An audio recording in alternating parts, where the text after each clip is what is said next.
We're finally at the end of 2017. I think it's been a pretty good year for customizing. It's been pretty decent animes and some great games and movies. I liked it. Anyway, that's just a quick intro. Anyway, here we go. Number 10 we got Akko from Little Witch Academia. Now this figure could have probably been a little bit higher on the list, but I just don't really think it's that special. But it's the first figure where I repainted Lego pieces into a completely different color. And I was quite impressed with the results for being my first time. And overall it's just a really clean looking custom. Very nice, very accurate. And at number 9 we got Zap. Now this figure is very simple, and that's pretty much why I like it so much.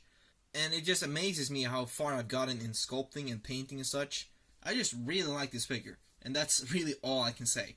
Moving on to number 8 is Eggman with the Master Plan. And what can I really say about this figure? I'm amazed the fact that I actually sculpted this pretty early this year. I think it was in spring or something, which isn't that early, but still managed to sculpt this piece, an entire head piece, and it turned out really good. And it actually surprised me how well the yellow works. Even when it's a custom mold, it still works with the yellow, and just the nose blends in. Everything just blends in perfectly. And I don't have any other Sonic figures at the moment, which is probably why I like this figure a lot, because I'm a Sonic fan. Simple as that. Number 7, Ghost Rider. Now this figure, I don't know what it is, but I just really can't stop looking at it. Like whenever I'm close to it, I always end up looking at it because I just like how it looks. And I'm surprised that I did that. It's just so captivating. I just don't know why. You get some stupid explanations here, but yeah, bear with me. My vocabulary isn't really the best. You should know this. At number 6 is Gintoki. And then at number 5, we got A2. Oh, it could have been 2B, but I just like this figure way more. I guess I like A2 more than I like 2B actually. I was looking really forward to playing her, only to know that you barely played as her, sadly. But I spent a lot of time free roaming around with her because I just like her overall design more. And I had to do so much work on this figure because all the yellow parts had to be painted white first before I could add the yellow. And on top of that, I had to wait for that to dry and then add the dirt.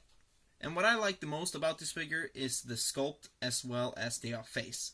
The face, I think that's one of my best this year. Definitely. At number 4, we got Stain. And what I really like about this figure is all the detail that I crammed into him, as well as adding that sword on the back. It just does so much for the figure, as well for the sculpted scarf, as well as the fabric.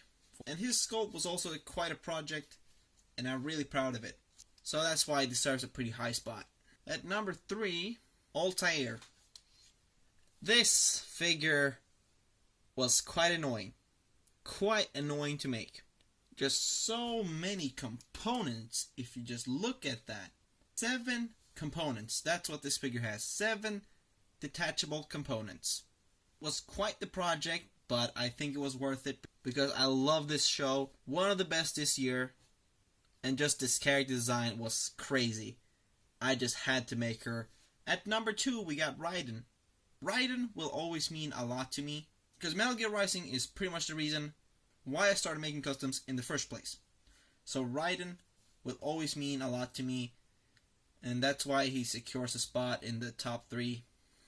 But he's not my favorite figure of the year, but he is second. Definitely. Because the amount of time it took to paint this figure was kind of annoying, but the end result is amazing. Okay, here we go. The final figure. I bet nobody will be surprised by this, but here we go. These two are my favorite figures of the year. So it's a top 11. Squadula! Anyway. Yeah. These two. Because I really like these two, and I think they should be sharing that first place because of how I showcased them and how much I worked on these. Just really try to get that perfect look. You know, completely just transfer everything to Lego the way I have imagined it. And I'm just so happy with the end result. You know, I love these figures.